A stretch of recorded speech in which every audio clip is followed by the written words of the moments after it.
Welcome to WWB Worldwide Broadcast. This is episode 15. I'm here with, if you're watching the show, just KC, actually, a guest, and I don't have my two co-hosts. We don't have Tyler or Billy here. They had a busy week, so they decided to let me handle the show. But I said, you know what, Casey was such a great guest last episode that you know what, he can come on for this one too. So Casey, I'm glad to have you back.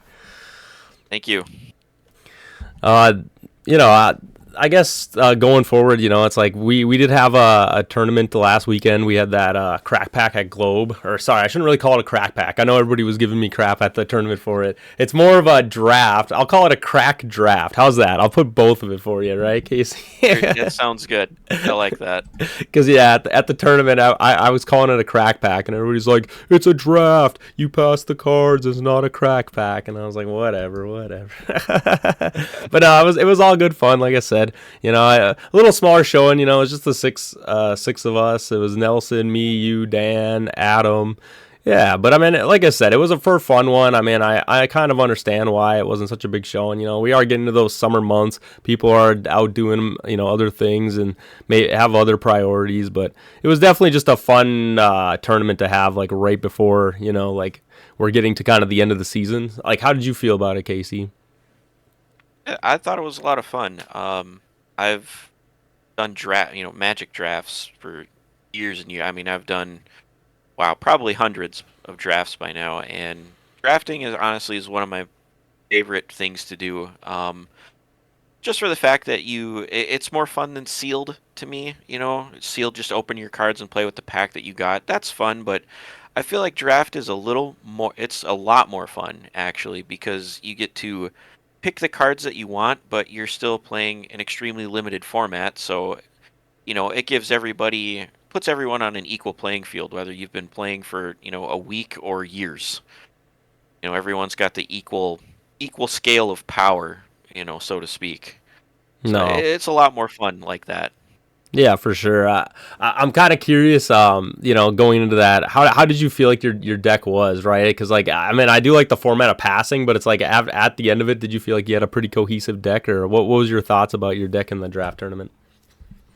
It wasn't too bad. I felt like I got a little consistency because I did wind up running 3 copies of 2 cards in my deck, so I do feel like I got a little consistency there, which made it kind of nice. So, yeah, I was kind of. I know we went over it a little bit. I know the first game when you played against me, you had a couple extra copies of cards, more than 3. But in most drafts, I'm assuming in Magic, you're able to play with whatever cards you pull, right? Like, you could have more than what the limit is in those. And I guess I didn't realize that they made the rule be like, oh, like at this tournament you can only have 3 copies. Which I guess I personally wasn't a big fan of. Like I like the fact that, like, in a draft or like in a crack pack, it's like, you just get to play with whatever amount of cards you have. All right, it's like, who cares about limits? Because at the end of the day, it's all just kind of RNG of opening packs. So it's like, I kind of like the fact that whole format could be more fun that way, with just being like, hey, maybe I do open up 3 good cards or 4 good cards of the same thing, and it's just like, let me just run these cards. Let's just have it be fun, right? Because at the end of the day, it's all what we pull out of the packs. It's like, it isn't like I'm bringing cards, right? So it's like, how do you feel about that? Because I know that was how the first game kind of went. Yeah, I was asking beforehand when we got started. I guess I just wasn't clear on everybody answering whether we could or not have more than 3 copies of a card. So I thought we could. That's what I understood. So I actually drafted 4 Fallen Crusaders.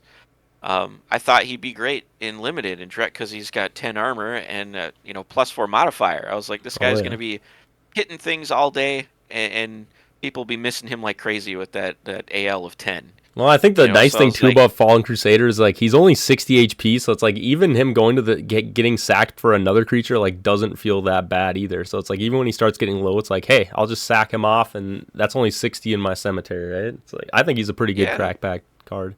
So yeah, I thought he'd be great, and I just kept seeing him like every 3 or 4 passes. I was like, oh look, another Fallen, another Fallen, another Fallen. I just kept taking them. Fallen and Beavers, right? You did have the Beaver tech when you were against me. I did. That's what. I had Yep, I had 4 Fallen and 4 Beaver in my deck. So, You were able to. I um, think you did sack one of the beavers for a fallen. So it's like, hey, man. I mean, it works out. yep. Even with just the 10 HP, those beavers can kind of do some work. And going back, like you said, I do feel like Magic is that way with draft. There's no card limit in draft, so if you get lucky enough to get more than 4 copies of a card, you can play it. 5, 6, 7. I think, but I do remember seeing years ago in Magic drafts, I've seen people get like 7 copies of a common card in their draft deck. So Yeah. I do. Like you said, I think in draft in Ward, I feel like it should be that way. It's just way more fun.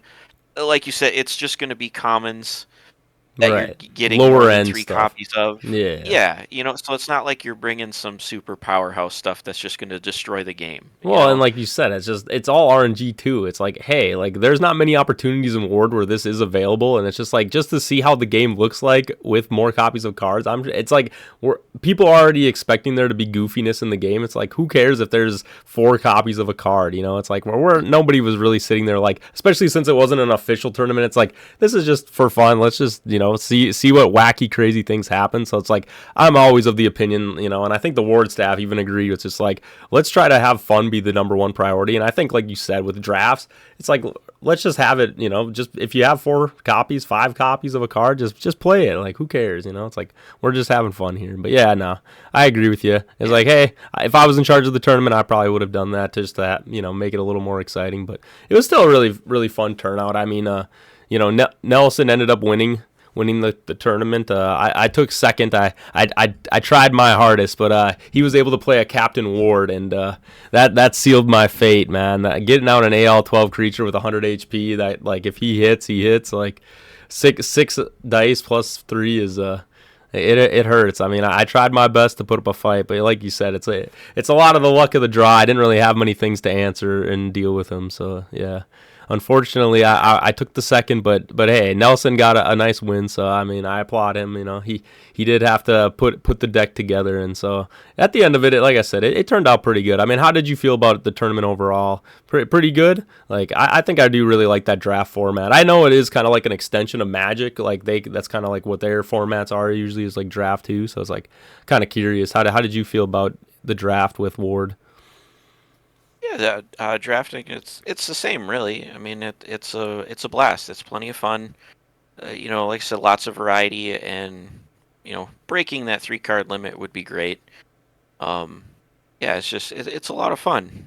Just the randomness of draft like that. So Is there much and of a yeah, difference for you? Sorry, not to cut you off. Like for like Liedrich, like, like I know you were in the Liedrich tournament too. Like, how did that feel? Did either one feel like they were maybe like a better version? Like, does it feel better to just get those like boosters and then that's your deck, or is it more fun to be like, here I get to see what's in this pack, pass one, kind of get to know like what scout a little bit, I guess you could call it, of like figuring it out like what other people might be playing.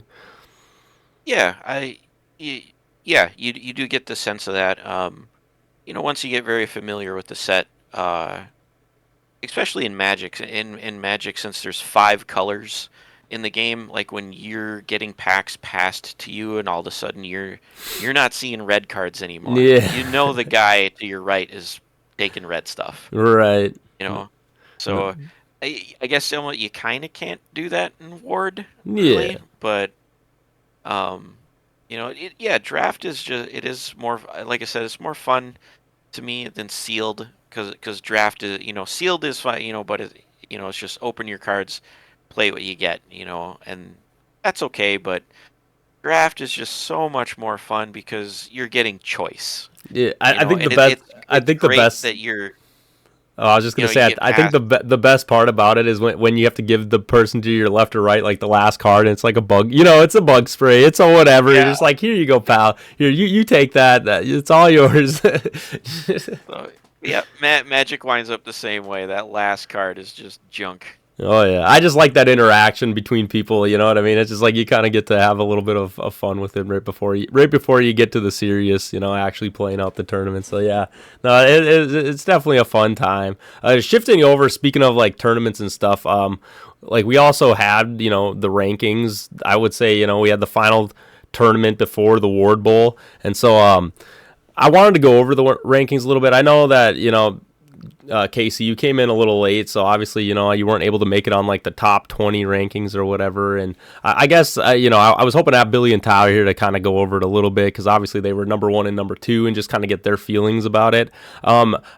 Hey, you're here, so I'm gonna get your feelings about it, Casey. How do you feel about the whole like ward rank honor system, like the top 10, the ward of honor, all of that? Like, do you think that's a good addition that the ward staff made for just like the rank competitive scene?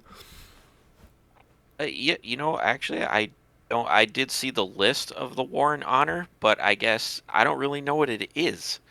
Isn't it just? I mean, if you're on that, I thought it was just if you're on that and somebody can't make it to the Ward Bowl, you get bumped into the So official Ward Bowl ranking. when they first made the rankings, there was no application of like this will be for like seeding for a tournament.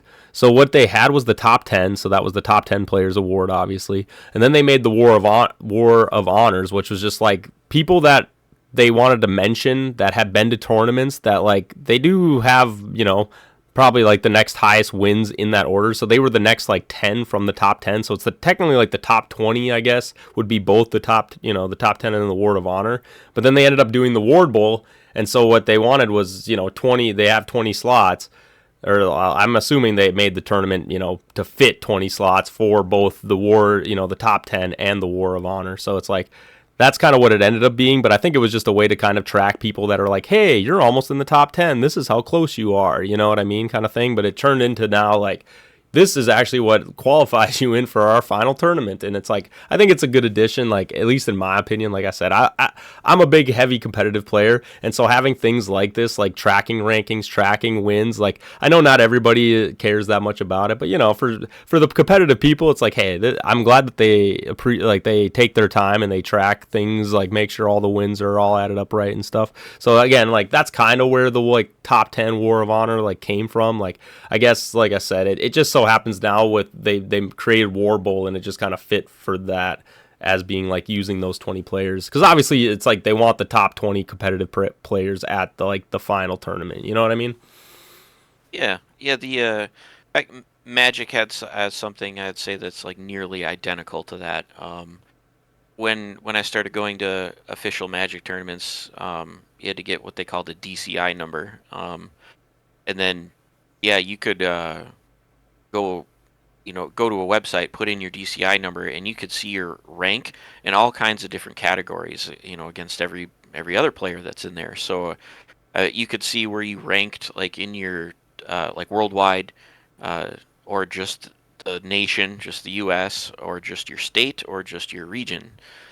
So I was actually uh, I forget what time frame, from what years to what years, but there was actually quite a few years where I was the top ranked player in my region, which is basically the whole northern half of our state. Congratulations. Hey man, that's So quite an achievement, right? Like, I mean, yeah, and so like I said, I mean, with that, I'm assuming you feel like it's probably pretty important that they are doing that in Ward 2 is like kind of keeping track of these top rankings.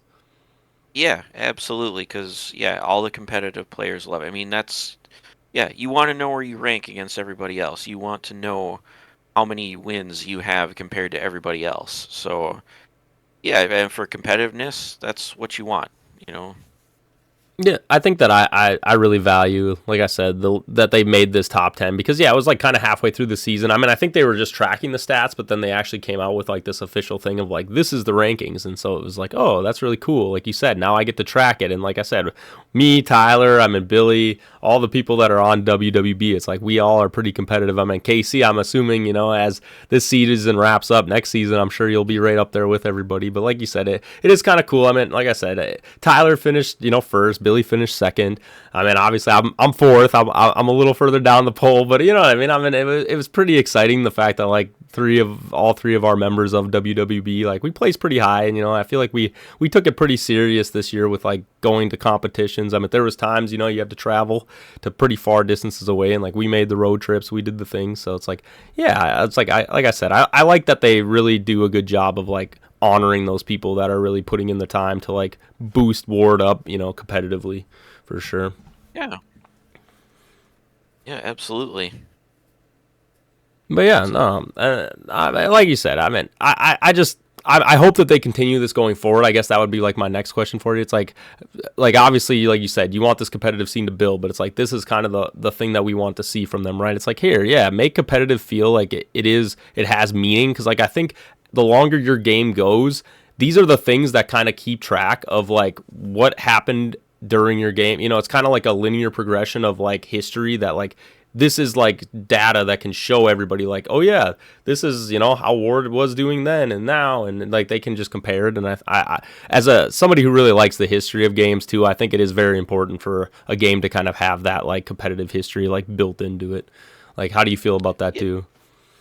yeah, I 100% agree with everything you said, and I feel like I sound like a broken record, just constantly comparing this to Magic, but I Nah, mean, you're yeah, good. I do it to Magic's got a Yu-Gi-Oh all 30-year the time history. too. Yeah, I mean, Magic's got a 30-year history, so I feel like that can help Ward. Like Ward's got 30 years of Magic history to look at to see, Right. where all their good decisions and bad decisions were made, so they don't, repeat mistakes, you could say. So Hopefully, yeah. yeah, that'd be the goal. so and yeah, Magic has a very detailed history of tournament history. You can go way back to like I think like 1996 or 97, which is just 3 years after the game started, and you can see tournament rankings, like what players finished in the top eight, and they have their deck lists posted. So I feel like that'd be something that'd be great for Ward, is if there was some official site where like the uh, Diedrich tournament, for example, like Yeah. whoever, yeah, Tyler won that. Like if his winning deck list could be posted, so people can see what he won with. It'd be like, oh, like what did he, how did because 5 years from now, someone could be like, what? Let's say Tyler's just still on top, like he's the best guy with 1,000 Right. wins, right? Like some new player could go and be like, oh, who's this Tyler guy? And like look back at his history, look at Liedrich, and be like, what did he pull in his packs to win this tournament? And they could look at his deck list. It's just, to me, that's something I've done that with Magic. Like I've looked at things in the past at, who won this tournament and what did they build. No, exactly. And like you said, I mean, I think you nailed it right, or like hit the hammer right on the nail or whatever. It's like it literally is just the whole historical experience of it. Like you said, it's like this is capturing a moment where like anybody from any point in Ward now going forward can like get a piece of like, oh, what was the meta, what was the thing, like what was good, like you said, put a deck list, put the player who did it, and like you said, it just cements in history like, oh yeah, this was what happened at this moment.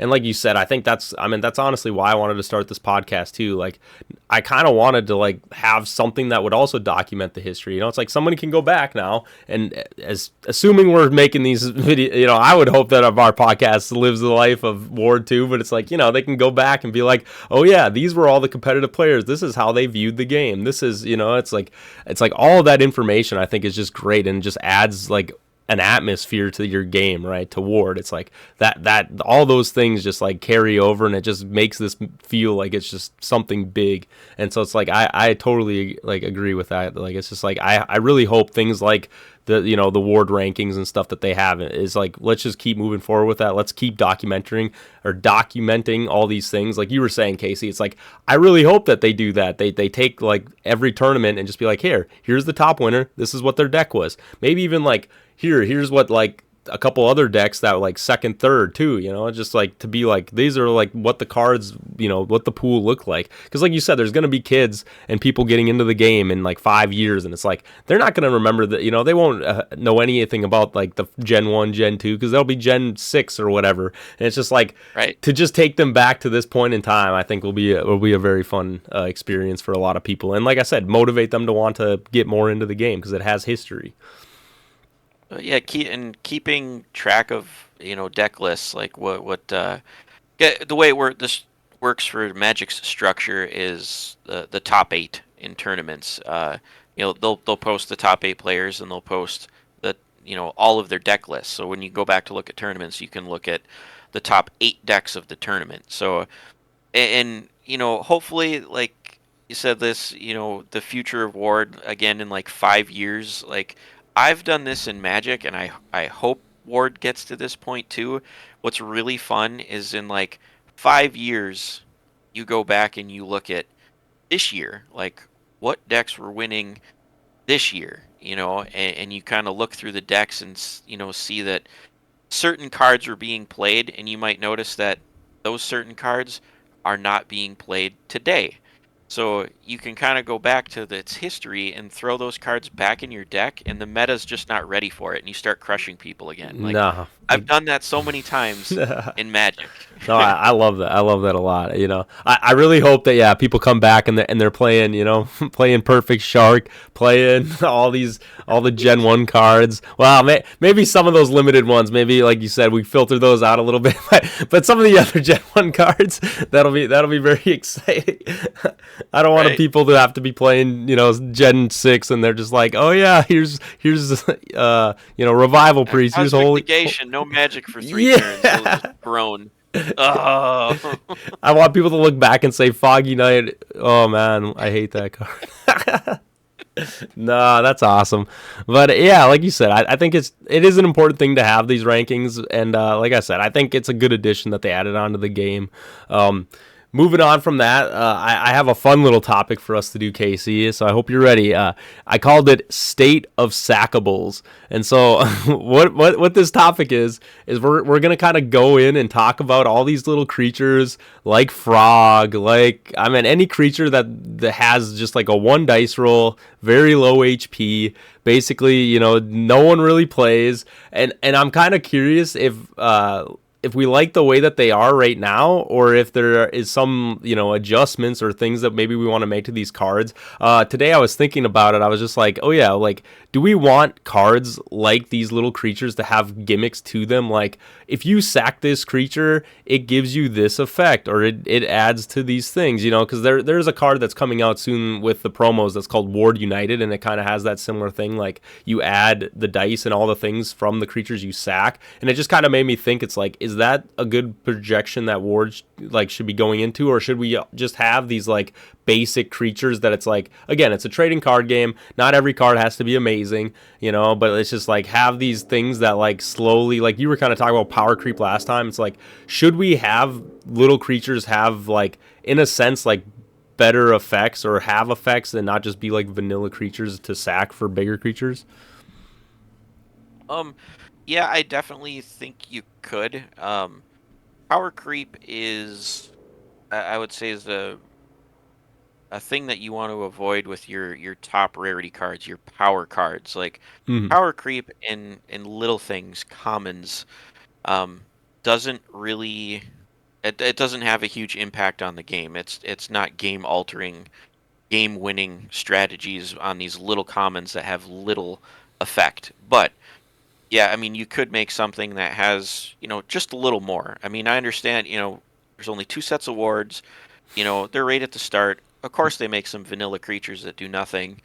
Right. That's your starting point. That's kind of where you have to. But now going forward in like, Gen 3 and 4, yeah, if they made common creatures or even uncommon stuff that just did a little bit more rather than being nothing, Right. um, it'd probably be okay. Like, and I mean, just little stuff like, you look at what, like Raccoon. He's just a what, 1 die +1. Yeah, a lot of them are that Like kind of way. if They you are made, just like the one yeah, die. Yeah. if you made a creature like that, like, uh,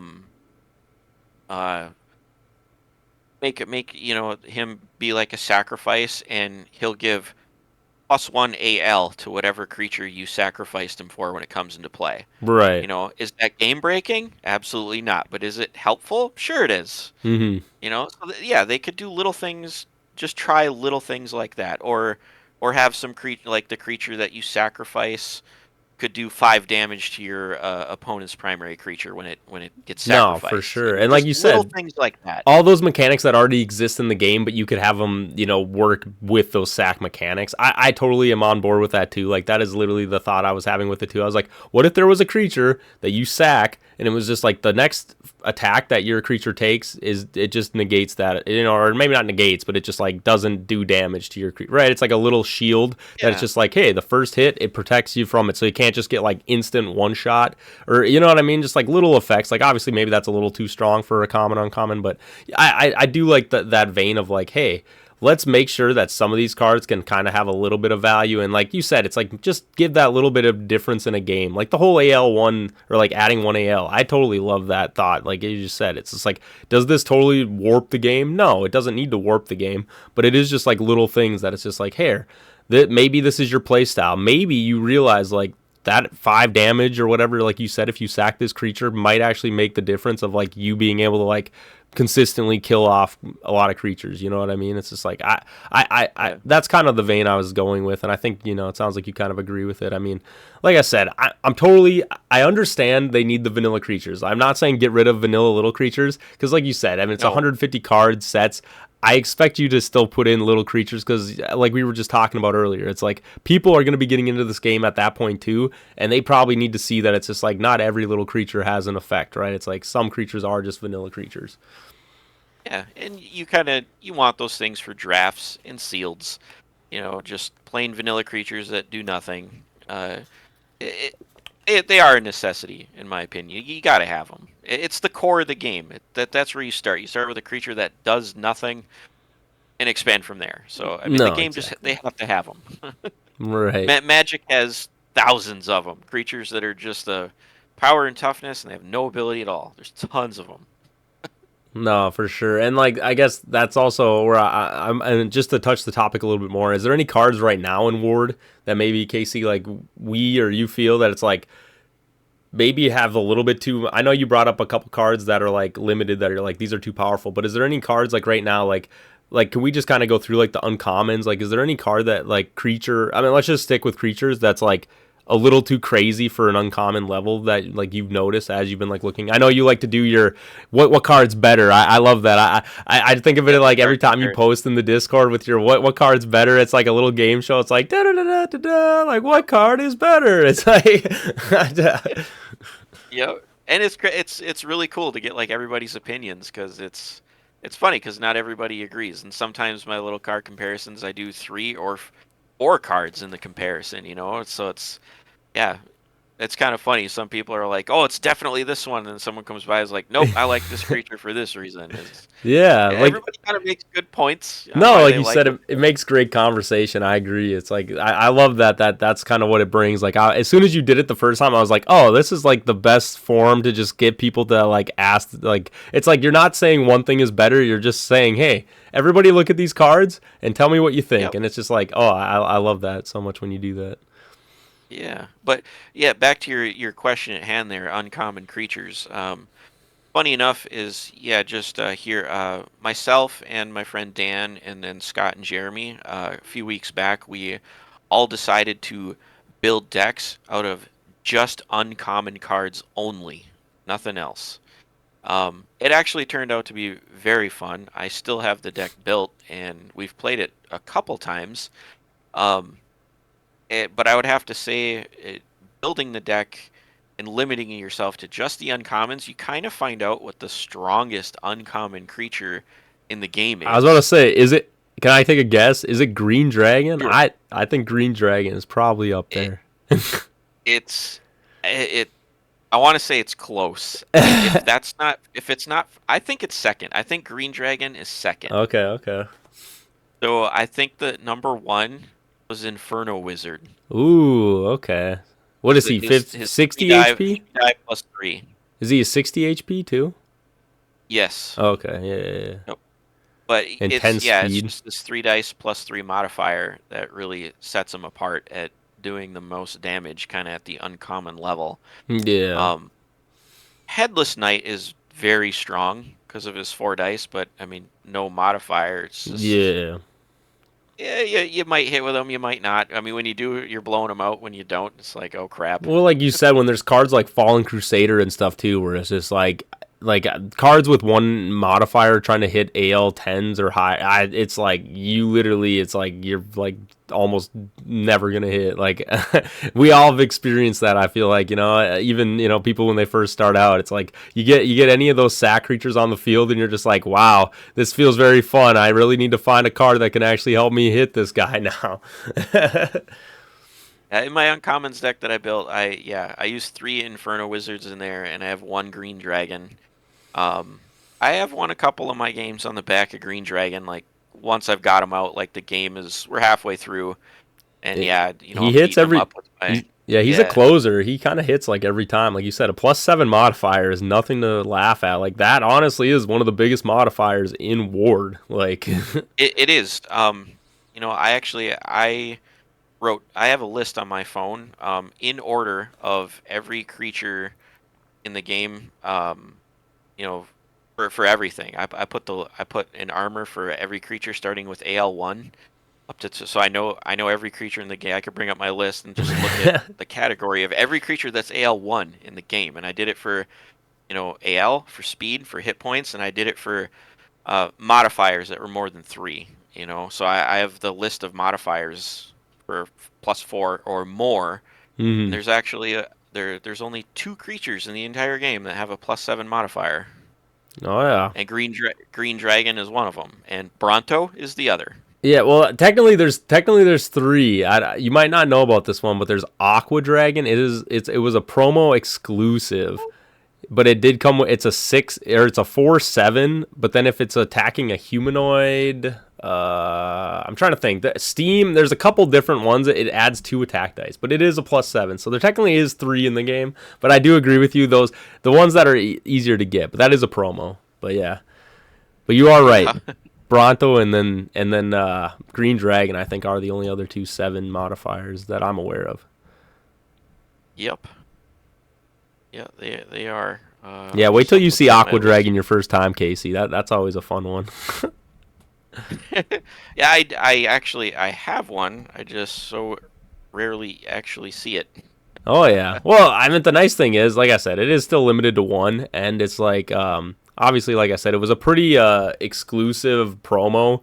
Like you had to, I'm trying to even remember what the promo was for. I think it was just a sale, like one of the sales they did on like the website for Ward. But yeah, dude, like everybody wanted to get. I mean, I got 3 copies. I mean, everybody who could. I feel like it's definitely going to be one of those cards that later down the road people are really going to want. But I'm glad you were able to get your hands on one too, Casey. Because yeah, I don't know. I Yeah, don't know they're if they're actually ever going to pretty neat. do. They might never do another, promo thing with it because it's not in any of the promos like normal promo things that they usually do. It was just like an exclusive. So, but Yeah. anyway, we're getting off tangent. Back to the uncommons.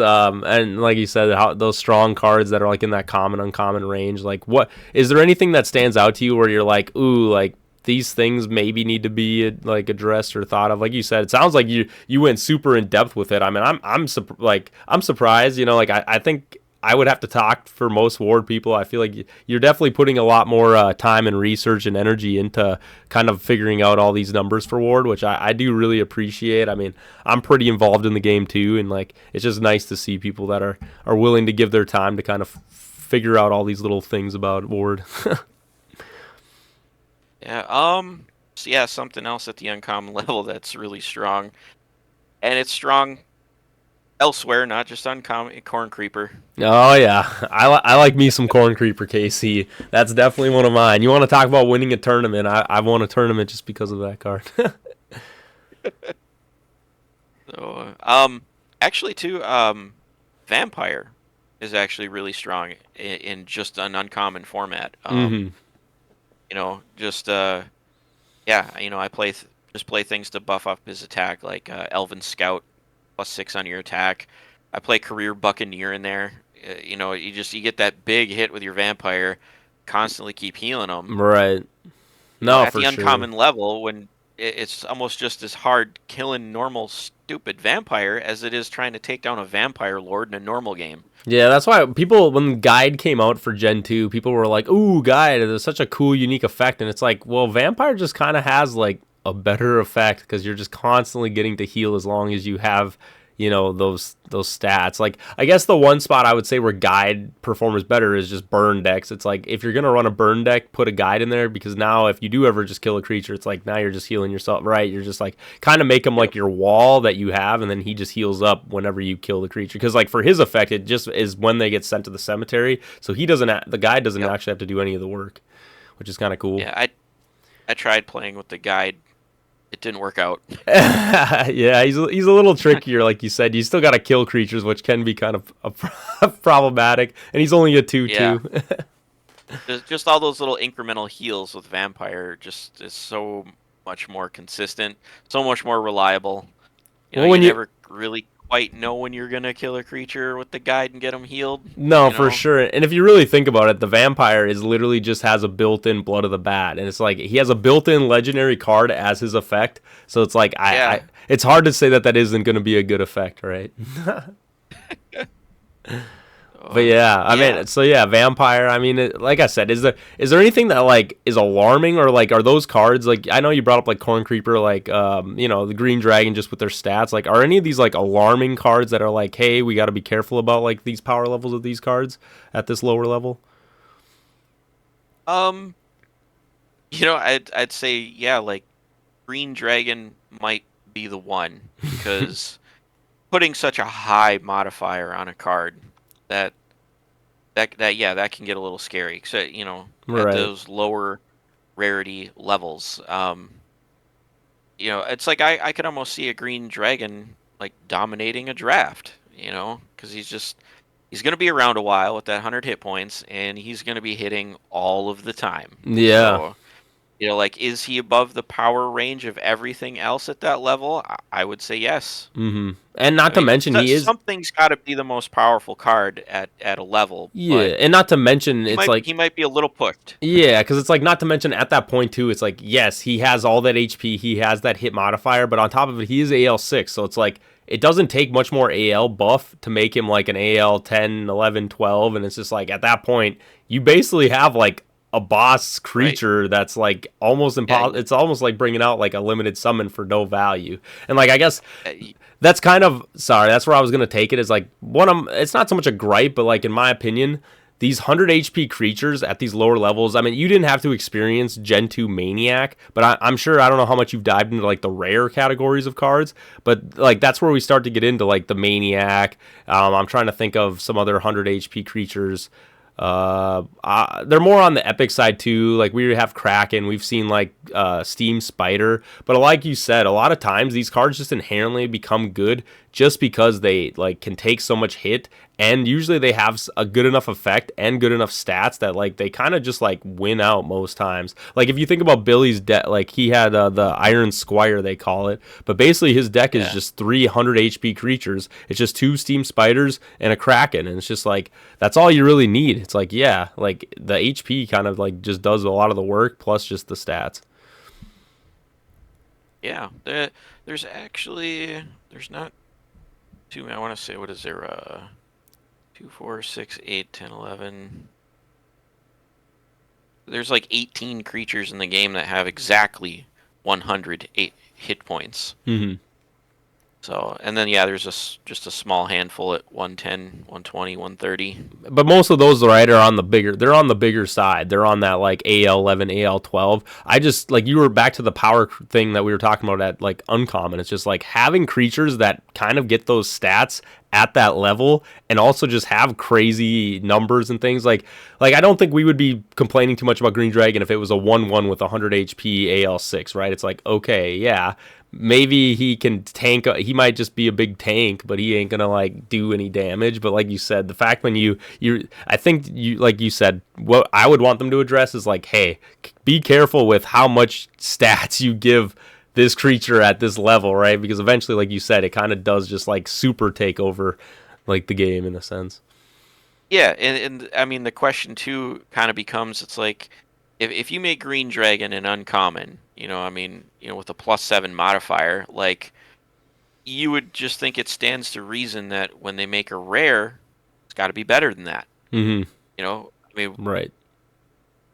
why would it be worse? You know what I mean? Like No, made for a rare sure. with one die with +3 for modify. Like what? What? Well, I just think what's kind of crazy is you bring that up, and I was just thinking. So Steam Wolf, I don't know why that's the one that came to my head, but he's a 1+6, and he's just vanilla, Yep. but he's a Steam creature. But it's like he's worse than the Green Dragon. He has less speed, he has less HP, and he has less hit modifier. He's just a worse version of Green Dragon in a sense. So it's like, yeah, I kind of get it, like what you're saying. It's like you got to be very careful when it's like, why are these things better than these things? And like you said, I think the Ward team will iron that out as they're going. You know, I'm sure they notice these things. They're like, ooh, maybe we did make that a little too strong. And it's just like, hopefully, I would like to see, like you said, they kind of really like reduce whatever the uncommon, like whatever they want the power level of uncommon to be. Like they'll get it into that like zone. You know what I mean?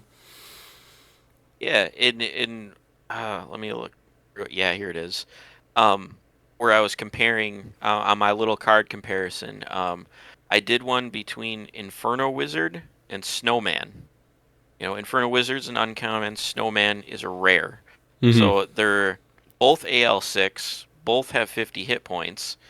But the wizard has a speed of 10 and the snowman has a speed of 3, and their only other difference is their modifier. The wizard's +3, snowman's +4. And it's like, if you ask me, I would give up +1 to my modifier to have 7 more speed all Mm-hmm. day long. Yeah, in You know, most and Inferno scenarios. Wizard is the, you know, uncommon level creature, and I feel like he's better.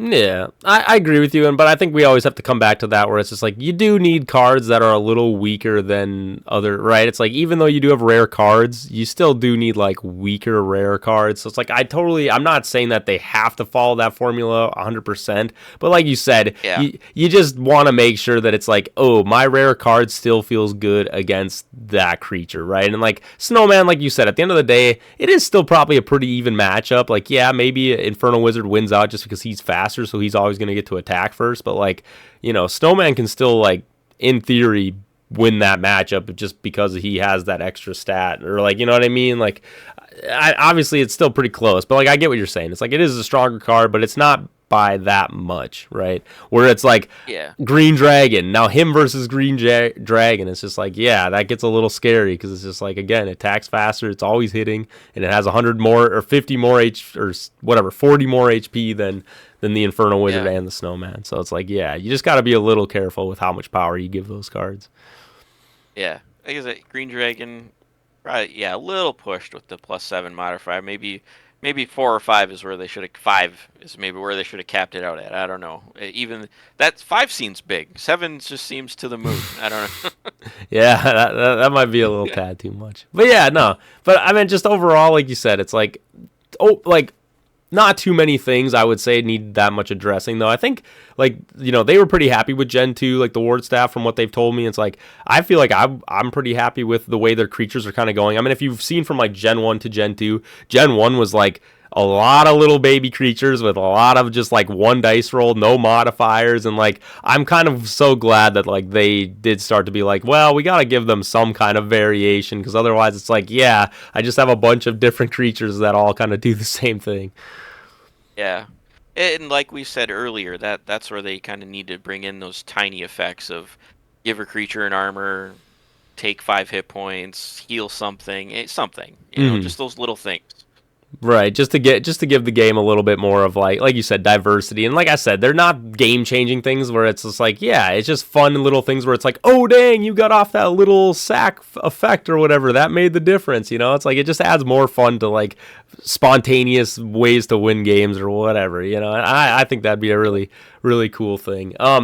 All right, we're gonna move forward. I think we captured that really well. I really love that talk, like you said. I feel like a lot of times people don't talk about those little baby creatures and all those, you know, the things I would say they kind of get forgot more. Like when you're talking, like especially for us, we're on the competitive side. It's like very little times do you like go in depth on like little creatures and stuff. But Yeah. I don't know if you're ready, Casey, but I would like to have us do some. We like to call them irresponsible takes. So I don't know if you were in the Discord, but your friend Scott, he got you into Ward. He also one of the times we were talking about irresistible love, and he said irresponsible love, and so that we all laughed, and we wanted to make a card called irresponsible love, and basically I made a whole topic called irresponsible takes, and so basically it's kind of like a hot take. You're just gonna give a take that like you feel like maybe not a lot of the Ward community share that opinion, or just something that like you're super strong about with how you feel about the way the game is. And I thought we could just bounce back and forth and maybe both do a couple of them. How do you feel about that, Casey? Sure. All right. Do you want me to go first, or you want to go first? Yeah, you started off. Let's see what you Okay. got. All right. Ready? All right. My hot take is epics in Ward feel like they are kind of back to that whole power range. I think a lot of them feel a little more underwhelming than a lot of the legendaries and even some of the rare cards in Ward. And so I don't know. Do you feel like that's a hot take? Ooh, I feel like I'm 50-50 there. Like I kind of agree that half of them are and half of them aren't. All right. Well, like I said, I'll just make my argument. If you look at a lot of the decks that are being played, at least right now in the competitive scene, and I think just mainly in general, like a lot of times, a lot of these creatures that are like on the epic side usually don't see too much play. I would say it's more of like the rare category. It's more of the, as I say that, I'm thinking about it. You know, Elkanost, I guess they are on the epic side. I guess if you like Billy, like we were just bringing up like Kraken, Steam Spider. So maybe I'm a little off by that. And also like I was thinking like Shark, Great White, I guess is technically like epic. My argument's not sounding I mean, so. a lot of those things that you mentioned right there though are they're only in the deck because the deck is built around them. That's why they're in it. I mean, a perfect shark deck has to have great whites. Alkanost deck is an Alkanost deck. Yeah. You know, it's there because that's what the deck is built around. So the ones you're mentioning are just they're there because that's what the deck is built around. Right. And I So guess I can see your argument. Yeah, a lot of the other epics you just don't really ever see because they don't have a deck built around. You know, it's well, yeah, it's just I agree too. like Behemoth. But also, I mean, I guess I would just want to say too, in general, like Magic. Like, if I had to talk about like Magic too, like at least again on the competitive side, obviously you have your legendaries. I think we can all agree most legendaries get played in competitive Ward. But Yep. obviously, I also find that like cards like Mind Sap, cards like Foggy Night, cards like what else am I thinking of?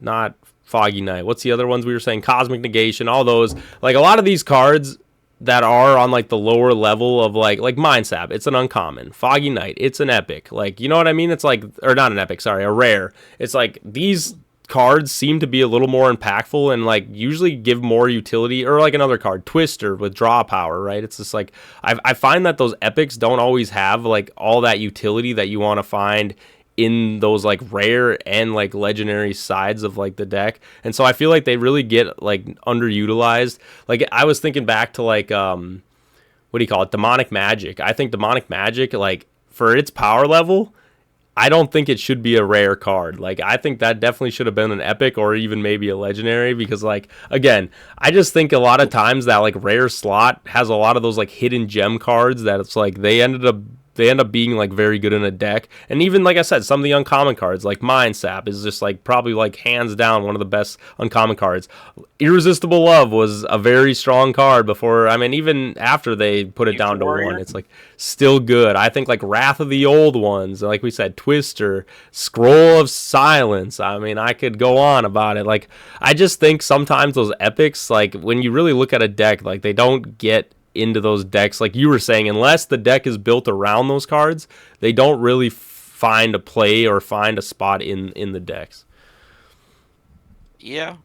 Yeah, and yeah, Magic's the same way too. Yeah, you get a lot of cards printed at a a high rarity or a lower rarity, and they just don't see play because they don't have the I don't know the utility to fit fit somewhere. They don't have the universal usefulness to fit somewhere to be used. So I feel like it's kind of like an unavoidable thing in a card game. You're gonna have those cards in a set no matter what. Like it looks like it could be something that's used, and then you start trying to practice with it, and it just fails 'cause it just doesn't hold up like you want it to. Right.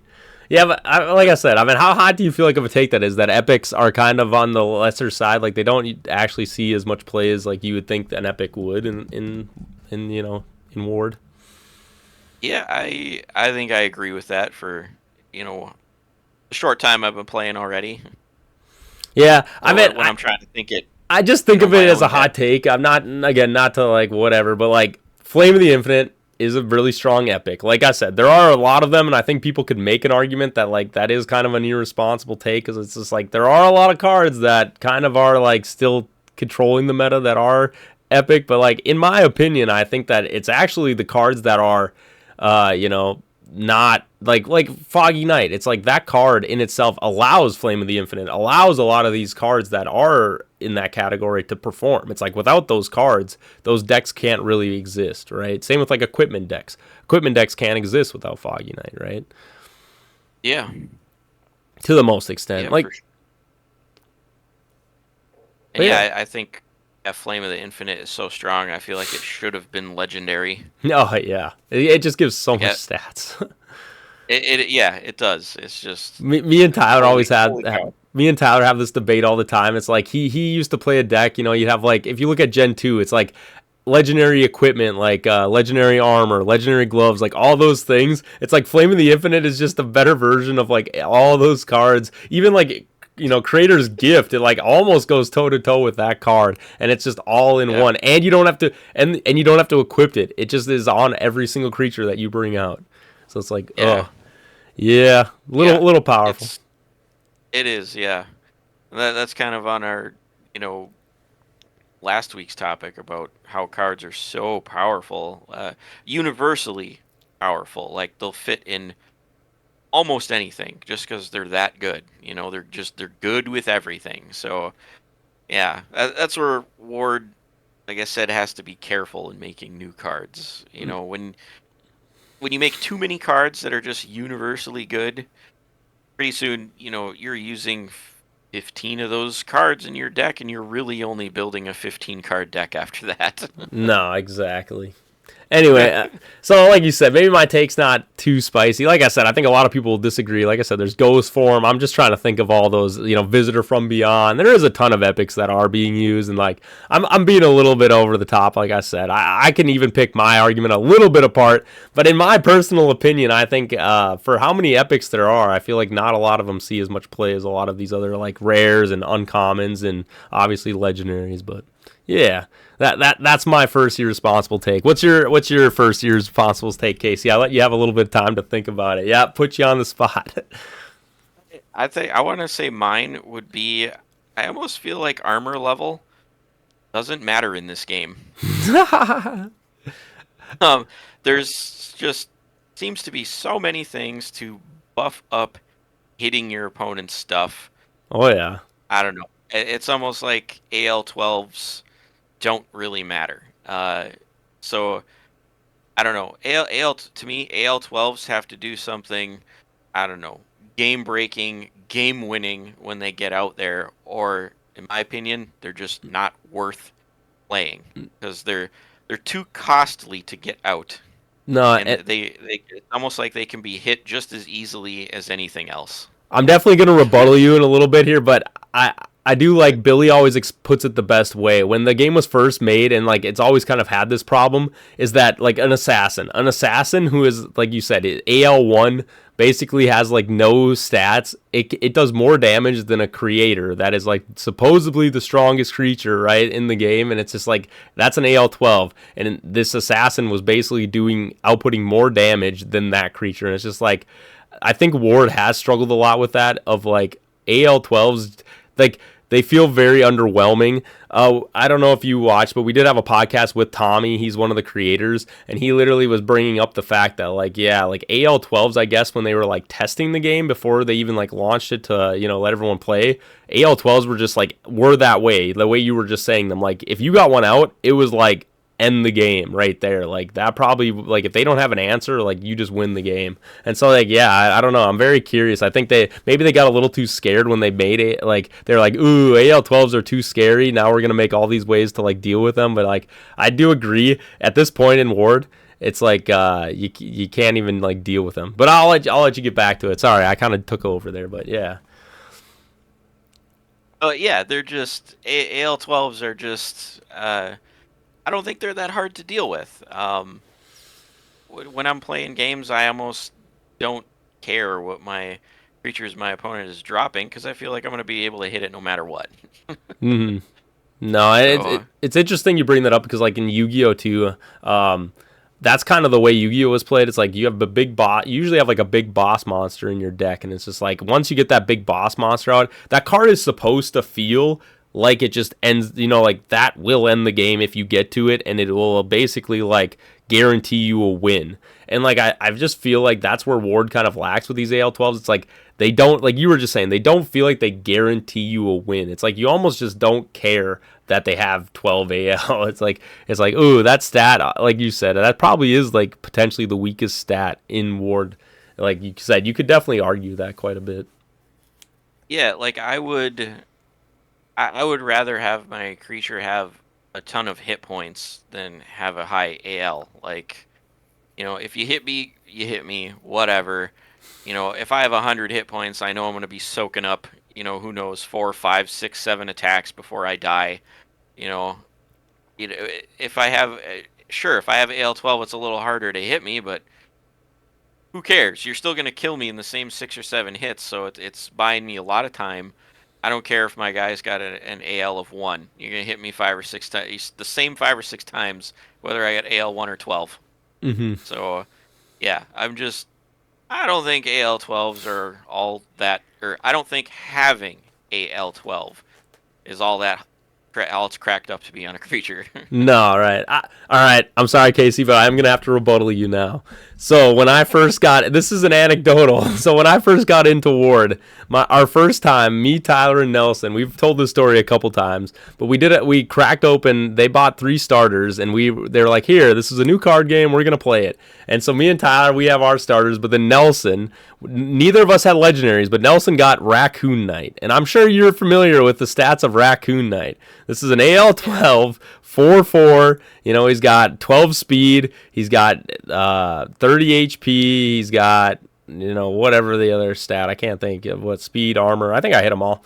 Anyway, and this guy destroyed us because we did not have any way to deal with him, and our creatures we did not have creatures that could really hit his modifier. So he just like wiped the floor with us. So it's like from like a card game perspective, if you're new to the game and you're right, you don't have like many ways to deal with things like that.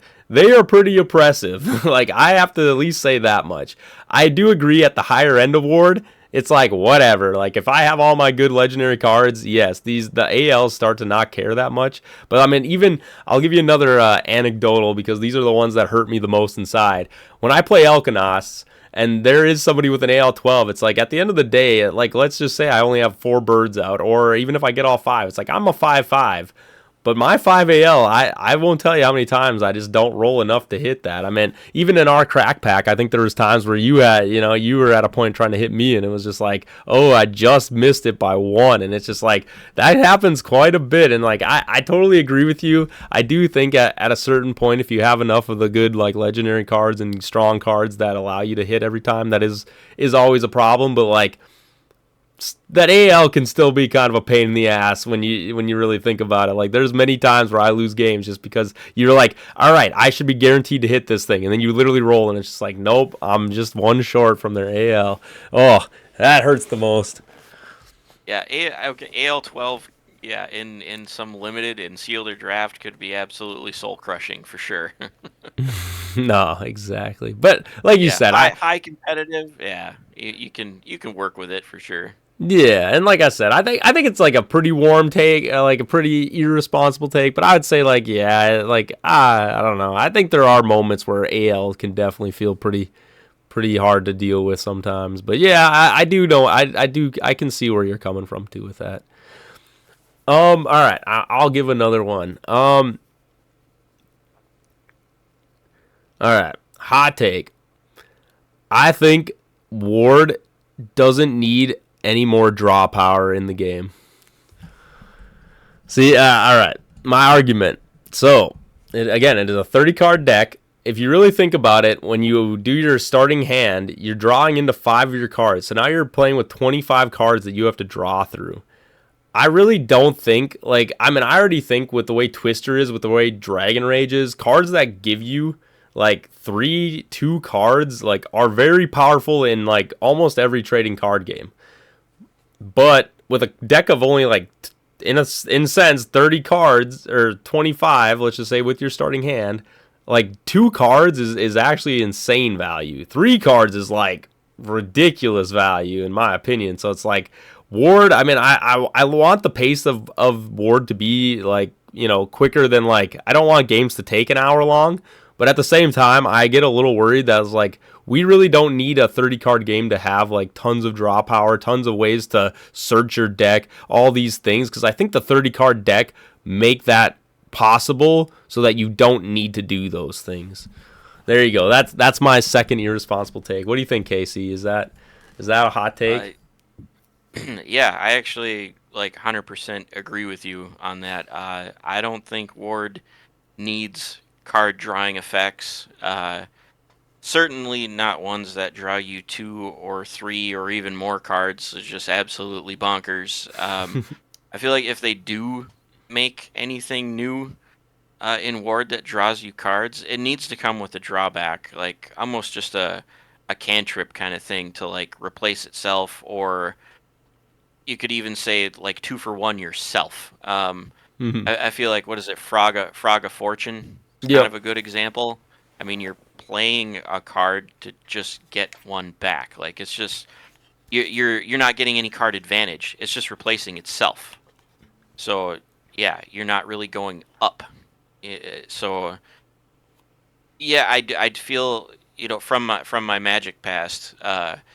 Yeah, there's so many cards in the game that draw you extra cards, and that's what a lot of decks come down to is, you know, whatever deck can draw more cards is usually the deck that wins the game.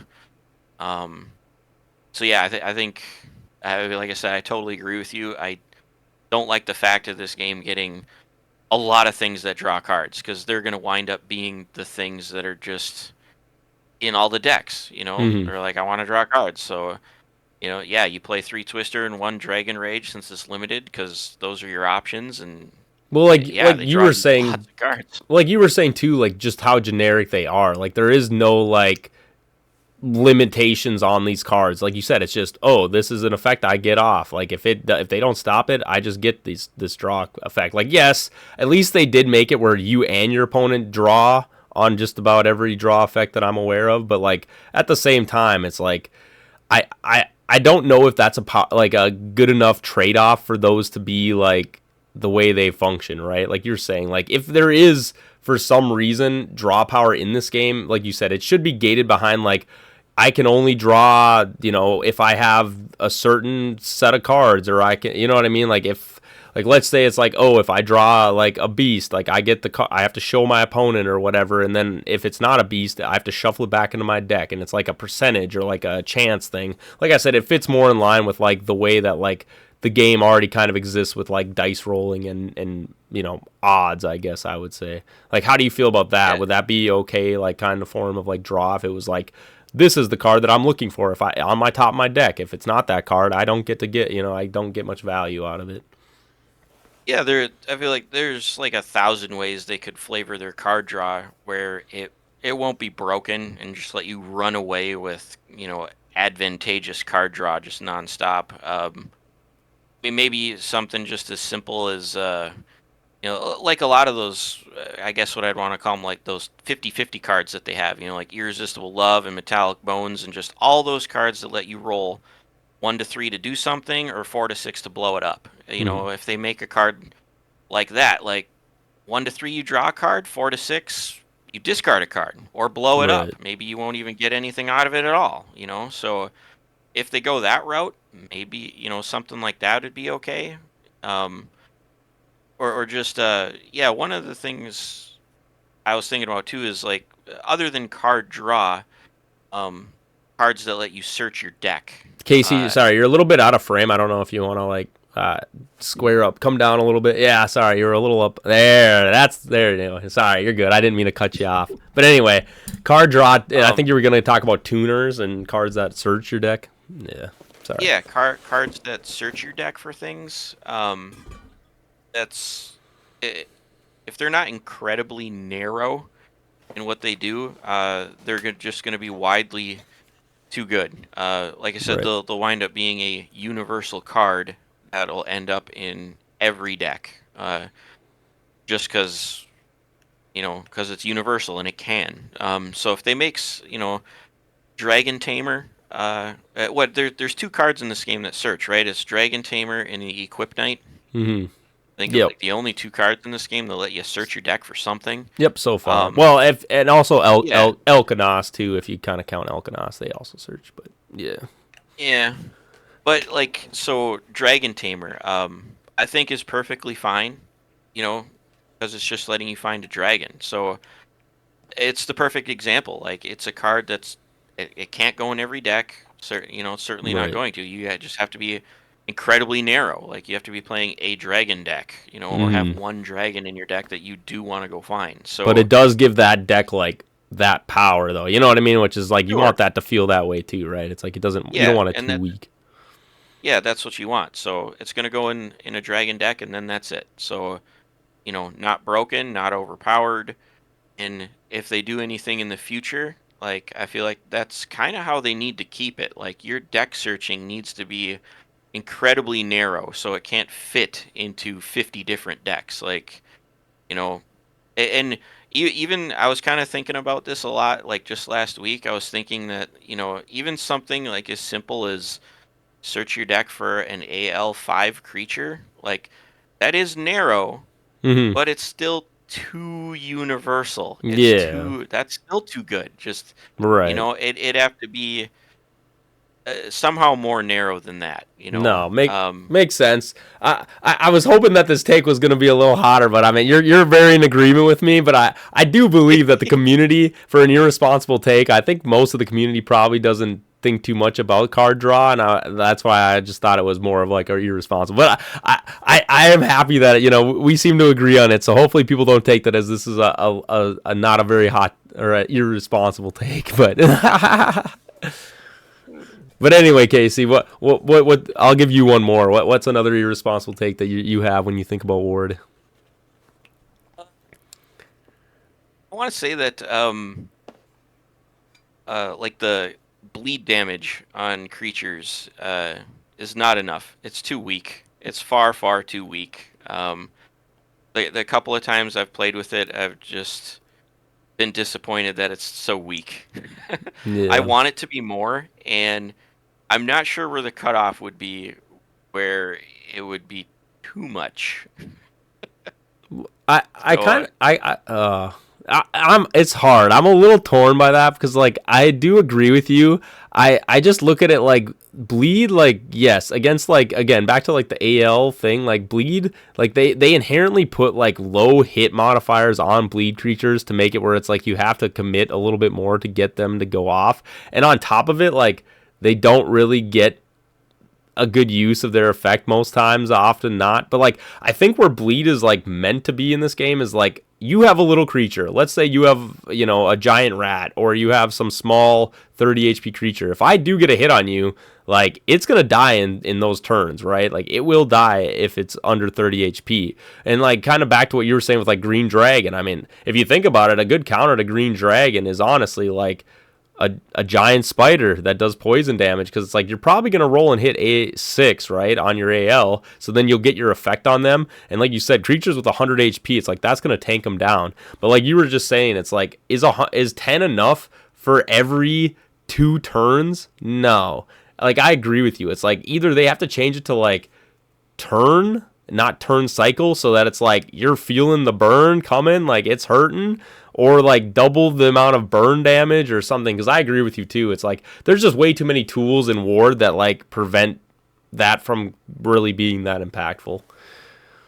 Yeah, like I said, I wanted to like when I first opened Pax Award and I saw like what was it, Direwolf Mm-hmm. does some bleed. Yeah, I read him as a common. I was like, oh, bleed, that's kind of cool, and he's common. And then I opened up like Grizzly Bear, which is an epic, and I was like, oh, this is cool, and he bleeds, and I was like, but he's also just 10 damage. I'm like, Mm-hmm. okay.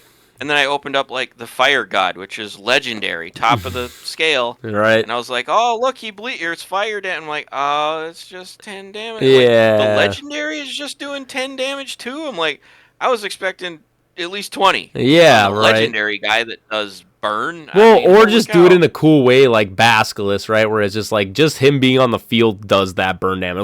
Like he's a fire god. Like the fire god. Yeah, No offense, you should feel like you're standing on fire the whole time you're fighting him yeah. because he's just that big and burning. It's like I He's a really god. think fire god should be like 10 damage every turn, or like you Yeah, said, 20 damage on your every turn, whatever you want it to be. But that's the fire right? god. Like you want to negate his goddamn effect because otherwise that dude is gonna burn you to hell. He's gonna light you up like a freaking Christmas tree. And it's just like, yeah, Yeah, I don't know.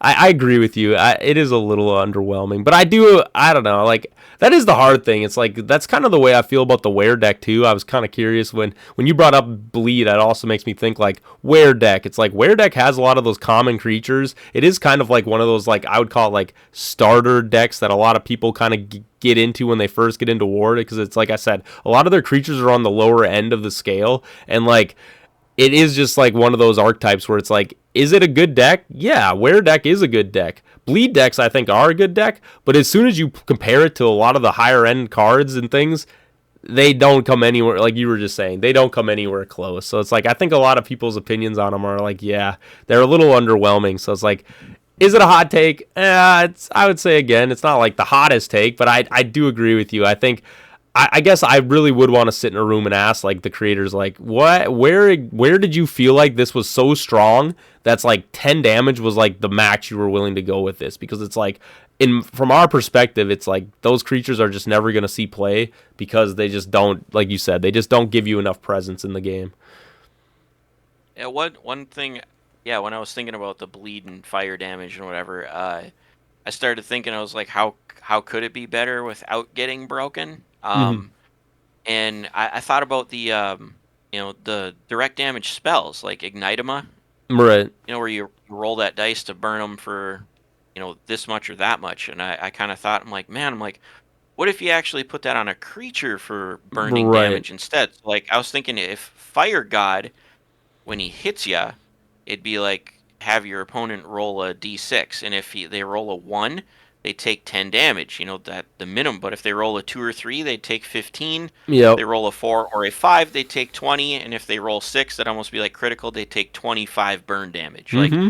if it worked like that, I feel like that would be great. Like I don't Yeah. think that's broken, And a but lot it's more certainly fun better than too, just 10 right? all the time. It's fun to make your opponent have to roll it because you're like, all right, let's see, you're at 20 Yeah, HP. yeah, Does this kill you or does it not? Right? It's like I think yep, those are always fun moments in Ward, and it's just like, yeah, I totally agree with you. And like you said, I think your take is very valid, and that's where I want to reach out to everybody in the comments. Go in, say what take you thought was the most irresponsible, and maybe also just your thoughts on some of those things we covered, because I think Casey, we did a good job of covering a lot of good topics that I think a lot of people maybe don't think too much about. So I'm really happy with that. To wrap it all up, any final thoughts, Casey? Anything on your mind that you might want to talk about that's like, hey, this is something else I was thinking about that we could get in on the episode? uh wow, I don't know, we kind of covered like the things that I was thinking about.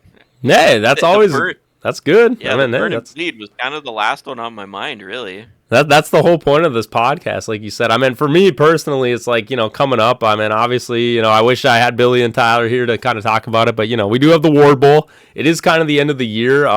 Just for like WWB, we're planning on doing after the Ward Bowl. I would like to kind of do like a look back on like the year, like you were saying, Casey. Bring up all these tournaments, have like little discussions about them, talk about who won, what the top thing was. I was hoping to get a whole kind of like statistics put out together, because like I said, I think it is really important that like going forward we're documenting the history of Ward in some way, even if that has to be us, kind of like a third party, not really Ward. Like I hope the Ward staff do it too, but like I'm definitely going to use like WWB as a way to like make sure we get all this history and all this stuff for at least the competitive scene, documented and taken in. So like that's something on the horizon I'm looking forward to. Like I said, Ward Bowl's coming up the end of the season, so like obviously we got boss battles. There's tons of things that are on the horizon that I'm definitely looking forward to.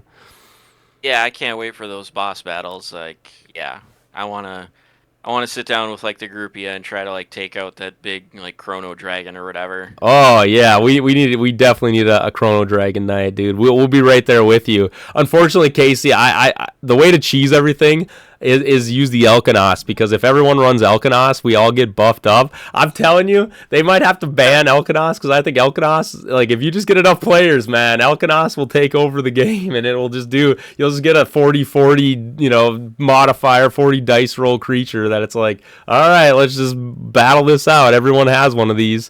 So yeah, but I agree. The boss and Chrono Dragon will be fun. Everyone can run Flame of the Infinite. Yeah, I love it. I'll convert you to birds, Casey. Don't you worry. You'll be part of the bird crew too. But anyway, with that, guys, like, comment, subscribe. I think this was a great episode. Like I said, it'll be nice. We didn't have Tyler and Billy, but hey, Casey, you're awesome, man. I appreciate you coming on here and talking with us. Save the day. All right, you guys all have a great night.